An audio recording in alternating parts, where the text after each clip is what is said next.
నమస్తే అన్న. ఏం పేరు అన్న? నా పేరు మేకల ఉపేందర్. ఏ ఊరు అన్న? మాది రాఘవాపురం గ్రామం. కాంగ్రెస్ పార్టీ గ్రామశాఖ అధ్యక్షుని. అవునా? ఎట్లా అంటే ఎట్లున్నాయి ఎన్నికలు, ఎట్లా జరుగుతున్నాయి? ఈ పార్లమెంట్ ఎన్నికల్లో ఎవరి మధ్యలో పోటీ ఉండబోతా ఉన్నది?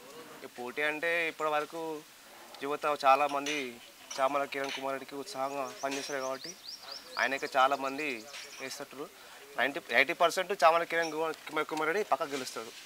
ఆయన గెలుస్తాడు అంటే అంటే ఎందుకు ఆయనను గెలిపించుకోవాలనుకుంటారు? ఆయన అధికారం లేకున్నా కానీ ఒక గత 9 సంవత్సరాల 10 సంవత్సరాల నుంచి కూడా కాంగ్రెస్ పార్టీ అధికారం లేకున్నా కానీ ఆయన ఒక యువకుని లెక్క సైనికుని లెక్క కాంగ్రెస్ పార్టీకి చాలా కాంగ్రెస్ పార్టీ ఆపదలు ఉన్నా కానీ అక్కడ పోయి పని చేయడం కానీ ఇంకేమైనా చేయడం కానీ అలానే యువతను చాలా ప్రోత్సహించడం కానీ ఇందులో చాలా శక్తివంతంగా పనిచేస్తారు కాబట్టి ఆయనకి చాలామంది యువత కూడా పాలకు చేసే అవకాశం చాలామంది. ఆయన గెలిచే అవకాశం చాలా 90% ఆయన గెలుస్తారు. అంటే బీజేపీ నుంచి బీసీలు అందరూ మేము బీజేపీకి ఓటేయాలి అని చెప్పేసి బూరనరసయ్య గౌడ్ అంటున్నాడు.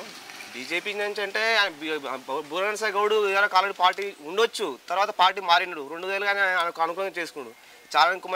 కిరణ్ కుమార్ అంటే ఆయన గత 20 సంవత్సరాల కాంచి కాంగ్రెస్ ఒకటే పార్టీ నమ్ముకున్నాడు, ఒకటే పార్టీ నమ్ముకున్నాడు కాబట్టి అధిష్టానం కూడా గుర్తించి టికెట్ ఇచ్చింది కాబట్టి బ్రహ్మాండంగా గెలవబోతుంది కిరణ్ కుమార్ రెడ్డి.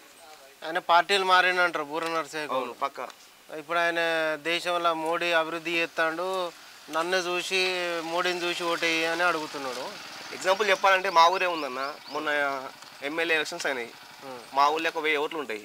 1000 ఓట్లల్లో బీజేపీకి 9 ఓట్లు పడ్డాయి. 1000 ఓట్లల్లో 9 ఓట్లు పడ్డాయి మా ఊళ్ళే రాఘవాపురంలో. మా కాంగ్రెస్ పార్టీకి 500 పడ్డాయి, 600 పడ్డాయి. అదే బీజేపీకి 9 ఓట్లు పడ్డాయి కేవలం. దాన్ని బట్టి మీరే ఆలోచన తీసుకోవచ్చు. అంతేనా? అంటే ఇక్కడ భువనగిరిలో బీజేపీ ప్రభావం ఏం లేదండి? ఏం లేదు. కిరణ్ కుమార్ పక్కా గెలుస్తారు 100%. గెలిపించుకుంటారు మీరు? పక్కా. రైట్.